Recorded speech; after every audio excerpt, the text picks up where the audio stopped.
I'm Michael Fisher, and I'm soaking up the scenery in Germany with the dual cameras of the LG V30. This is a first look.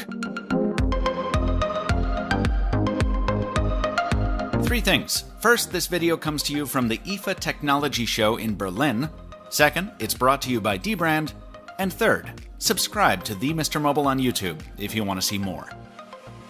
If you thought the V30 might look like its predecessors, join the club. I was expecting another steel-sided monster from a Key Grips toolbox with gaff tape patching the scuffs. Instead, we get this.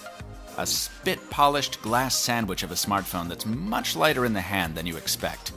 It bears a closer resemblance to the LG G6 than any of its V-series forebears.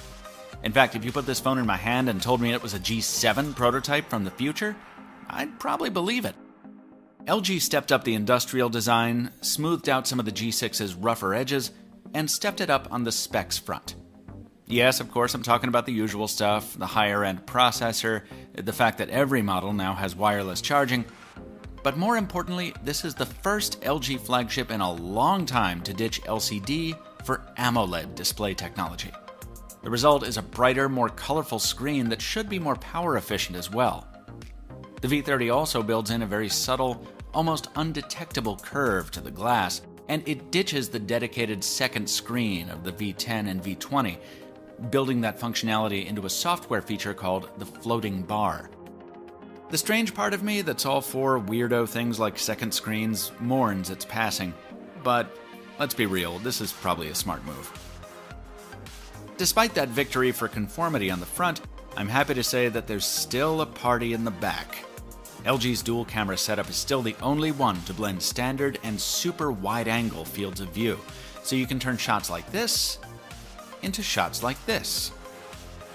This is probably a good time to tell you the unit I've been testing is non-final hardware running incomplete software, so don't judge the output quality at this point. But you probably can see that the wide-angle photos don't have as much of the fisheye distortion as the pics from the G6 did. That's one of the big changes LG made to the still side of this camera, and when you flip over to the camcorder, bam! Features galore.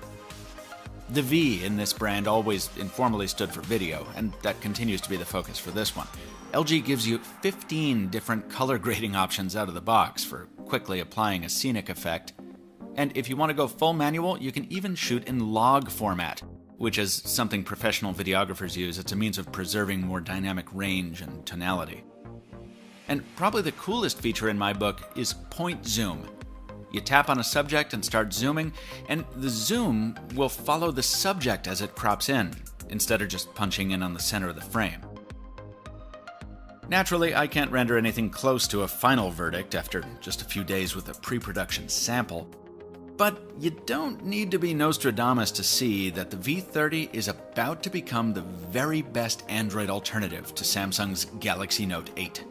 And this time, it's in a package that's actually pretty. I mean, it's beautiful, it's accessible, and it's still water-resistant and durable as well. In the Android world, it's tough for anyone to take the spotlight from Samsung, but if any LG phone can do it, it's the V30. Pricing and availability are TBD, and a full review is coming soon, but I can tell you today that not many colors are coming to the US, at least not at first. So if you want your V30 to stand out, or you just want to protect that Gorilla Glass 5 from your gross Dorito fingers, consider a premium vinyl skin from today's sponsor, dbrand. Hit the link in the description, and one more time, if you want MrMobile videos to keep landing in your inbox, please subscribe at the MrMobile on YouTube. Until next time, thanks for watching, and stay mobile, my friends.